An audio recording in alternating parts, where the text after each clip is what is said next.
La voix du bien-aimé, c'est lui, il vient. Nous entrons dimanche dans le temps de l'Avent.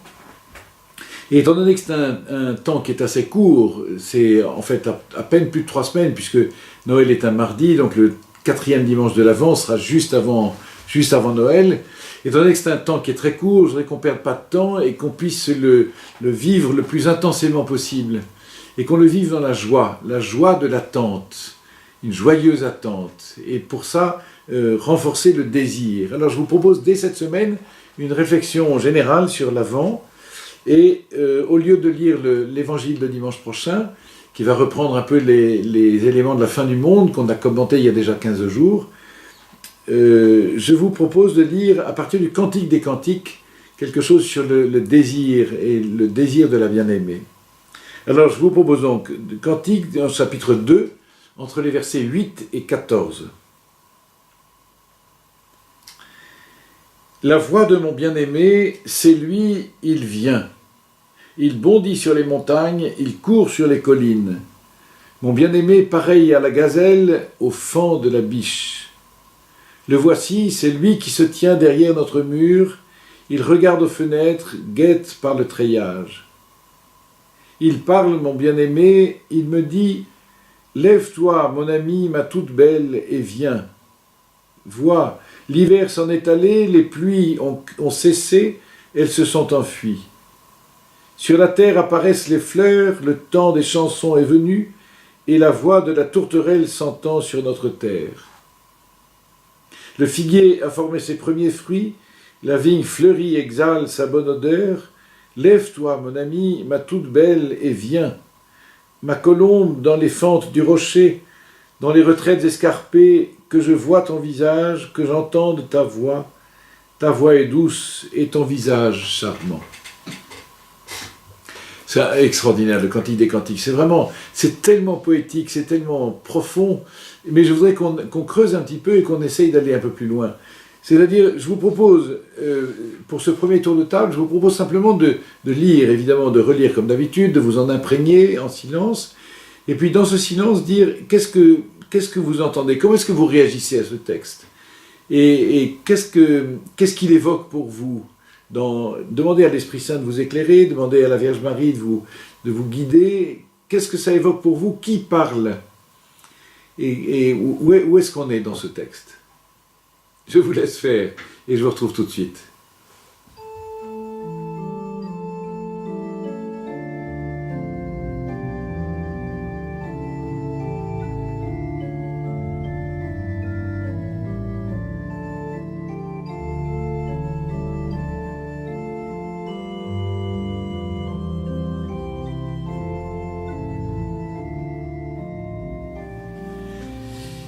Alors, le Cantique des Cantiques, c'est merveilleux le Cantique des Cantiques, mais il faut essayer de comprendre ce qui se passe. Le Cantique des Cantiques, c'est d'abord un poème d'amour, un poème entre un bien-aimé et sa bien-aimée, et alternativement, l'un et l'autre parlent, l'un et l'autre disent leur cœur, et puis de temps en temps, on entend le chœur qui, comme un refrain, chante l'amour. Dans un second sens, et comme tel, c'est un magnifique poème d'amour. C'est peut-être une des plus belles choses qu'on ait pu écrire sur l'amour. Si vous avez la curiosité de lire le Cantique des Cantiques, c'est pas très long, mais ça vaut la peine. Et puis ceux qui vont l'aimer vont le lire régulièrement parce que c'est vraiment de toute beauté. Ensuite, il y a plusieurs niveaux possibles. Ton époux, c'est ton créateur, dans le livre d'Osée. Et donc, d'une certaine manière, Dieu se dit époux de l'humanité. Et donc, ce cantique, on peut le prendre comme le chant de l'humanité avec Dieu, l'humanité la bien-aimée, Dieu le bien-aimé, et l'un et l'autre vont à la rencontre l'un de l'autre. Dès le début de la Bible, Dieu cherche Adam qui s'est caché dans le buisson avec Ève. Où es-tu? Adam, où es-tu? Je me suis caché parce que j'étais nu, j'ai eu peur. Donc il y a le bien-aimé qui cherche la bien-aimée, et la Bible se terminera, vous savez ça maintenant par cœur, j'imagine, la Bible se terminera dans les toutes dernières lignes de l'Apocalypse, l'Esprit et l'épouse disent « Viens ». L'humanité déchue, l'humanité tombée dans le péché, retournée et préparée par la venue du Christ, attend celui qui vient, attend l'époux. Donc d'une certaine manière, l'humanité de nouveau attend l'époux, attend Dieu, elle désire Dieu. Deuxième niveau de lecture, évidemment, qui se précise et qui va plus loin, c'est le Christ par rapport à l'Église. Le Christ époux, l'Église épouse, le Christ se donne à l'épouse, et l'épouse désire l'époux. Là, et justement, toute la Bible, au fond, c'est éveiller le désir de l'épouse, l'homme qui s'est caché dans le buisson, éveiller le désir de l'épouse parce que Dieu veut m'épouser. C'est le Christ qui va réaliser ces épousailles. Heureux les invités aux noces de l'agneau. Heureux les invités au festin des noces de l'agneau. Et donc, moi, je suis la bien-aimée pour Jésus. Et c'est le troisième niveau de lecture, c'est que ce n'est pas l'Église tout entière, l'Église c'est le corps de l'Église, mais chacun de nous, chacune de nos âmes, mais ce n'est pas seulement mon âme, c'est ma personne tout entière que Dieu aime et que le Christ aime. Jésus est amoureux, Jésus est le bien-aimé. Et Jésus veut s'unir à moi comme il s'unit à toute personne créée, parce que le Christ est venu pour nous sauver, le Christ est venu pour me dire l'amour de Dieu. Le Christ est venu pour me révéler l'amour de Dieu. Et dernier niveau de lecture, si je suis disciple du Christ, et si j'accepte d'être épousé par le Christ, je vais moi aussi aller vers le monde, aller vers mon oikos, comme un bien-aimé va vers sa bien-aimée.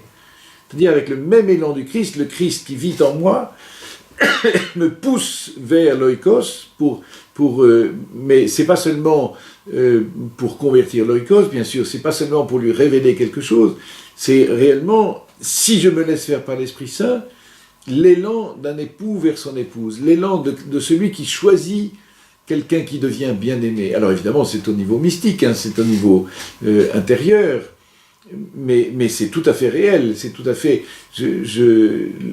L'Esprit Saint me suggère d'aller vers l'autre qui ne connaît pas Dieu, avec le même élan que le Christ vient vers moi.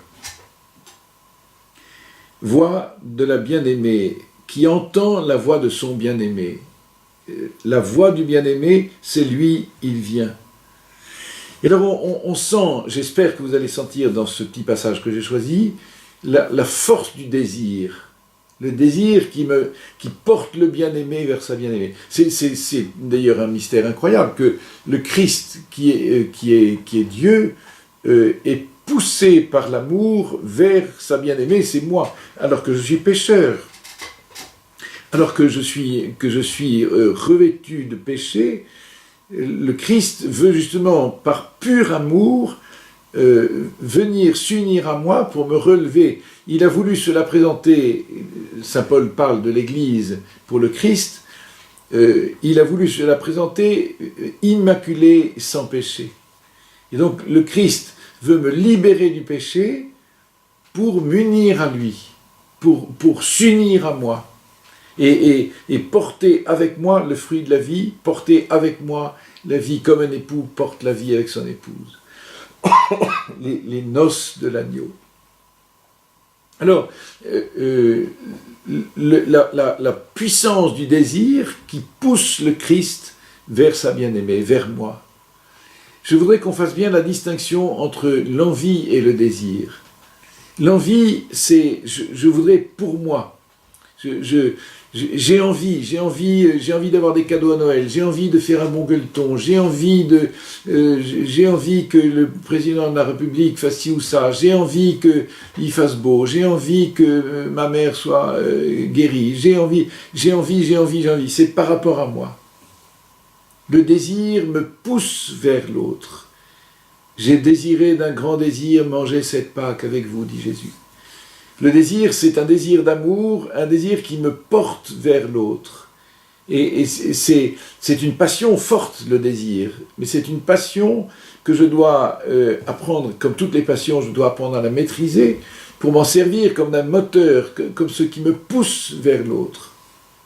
Et l'Avent, c'est la période où l'Église me donne de retrouver cette puissance du désir, à l'image de la Vierge Marie, évidemment. qui éprouve ce désir de l'enfant qu'elle porte, le désir d'aller vers son bien-aimé, le désir d'aller... Parce qu'évidemment, le Cantique des Cantiques n'est jamais aussi vrai que pour Jésus le bien-aimé, Marie la bien-aimée. Alors évidemment, c'est une relation du fils à la mère, mais là, au point de vue mystique, les épousailles se feront à la croix, au calvaire, entre Jésus et Marie, parce que c'est d'âme à âme. Marie attend, elle attend son enfant, elle attend, mystiquement, alors c'est peut-être un peu difficile de faire ce saut, mais Marie attend son enfant avec toute la puissance du désir de son cœur. Et l'Avent nous montre que l'Église, elle n'attend plus la naissance de Jésus, ça y est, c'est fait il y a 2000 ans. Mais l'Église attend le retour du Christ, elle attend la manifestation du Christ aujourd'hui, mais aussi pour la fin des temps. Vous voyez, l'Avent, on avait déjà vu ça une fois, les trois attentes de l'Avent. Je désire le retour du Christ. C'est l'évangile de dimanche dernier. Je désire l'avènement du Christ qui vient non plus nous sauver parce que c'est fait, mais qui vient juger toutes choses, qui vient établir la justice universelle, qui vient récapituler tout pour le présenter au Père. Ce sera la fin du monde dont on a déjà parlé il y a 15 jours. Et puis, il viendra à la fin des temps comme il est venu il y a 2000 ans. Vous voyez, l'espérance de son retour est ancré dans la foi. Il est venu il y a 2000 ans. Il est venu pour répondre aux promesses qu'il avait faites à Israël. Et il s'est manifesté à la plénitude des temps et il a manifesté l'amour du Père. Et c'est l'attente de son retour, appuyée sur la foi de l'événement passé, pour le désir d'aujourd'hui, le désir de le voir se manifester aujourd'hui dans ma vie. Je désire sa présence aujourd'hui comme hier et comme demain. Et ça, c'est la puissance du désir. Cette puissance du désir, c'est le secret de ce désir, c'est la joie de l'attente. La joie de l'attente, alors je voudrais qu'on puisse appuyer cette joie sur plusieurs éléments. Le premier élément, c'est évidemment la méditation des mystères joyeux. Et pendant l'Avent, on pourrait presque, on a le droit de tout faire, hein, on pourrait presque dire le chapelet quotidien en prenant uniquement les mystères joyeux. Pour nous unir profondément à la Vierge Marie, qui vit cette attente et cette présence. Les mystères joyeux disposent mon cœur à cette attente. L'attente, c'est la joyeuse attente, c'est le sourire. Peut-être que pendant l'Avent, c'est l'effort principal qu'il faudrait qu'on fasse, le sourire. Dans un monde qui est crispé, un monde tendu, un monde tellement douloureux, et il n'y a pas besoin d'aller loin, c'est tout autour de nous.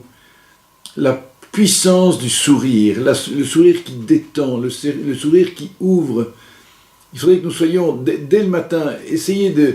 Enfin, je vous propose ça comme méditation pour la semaine et pour tout l'Avent, la puissance du sourire. Le premier sourire du matin à Jésus quand on ouvre les yeux, à la Vierge Marie, le sourire à la vie elle-même, le sourire aux personnes que je croise, le sourire aux événements, le sourire qui ouvre, qui dispose mon cœur. Et avec le sourire, c'est la pauvreté. Pendant l'Avent, il faut se dépouiller. Et pendant que le monde vit Noël, évidemment qui n'a rien à voir avec notre Noël à nous, vit Noël comme un événement commercial et un événement de richesse, et qui laisse d'ailleurs sur les bords des rues toute la pauvreté du monde. Je pense que Noël, c'est un moment pour nous appauvrir intérieurement, pour nous dégager, pour nous... pendant le carême aussi, la pauvreté. Mais là, l'Avent, c'est la pauvreté de l'attente. Je sens que je suis en manque, je sens que je suis... Mais pour ça, il faut creuser la pauvreté. Pauvreté matérielle aussi, d'ailleurs. Simplifier au maximum les préparations matérielles. les faire, quand il y en a à faire, et il y en a forcément à faire, mais faire ces préparatifs de Noël dans le sourire d'un cœur pauvre, et dans le plus proche possible de la Vierge Marie, pour vivre ce temps légèrement, avec légèreté. Et puis enfin, ce qui domine dans l'Avent, et ce qui va nous aider à mettre notre cœur en état de désir, c'est la patience. La patience qui n'a rien de passif. La patience qui est active. La patience, c'est une vertu. La patience, c'est ce qui dispose mon cœur pour accueillir la réalité telle qu'elle est. Vous voyez, je voudrais sans cesse transformer la réalité pour faire qu'elle soit à ma convenance. Et c'est le contraire. Je voudrais prendre le temps qui passe, l'événement qui se présente, avec la puissance de la patience d'amour. La grande école, c'est la Vierge Marie.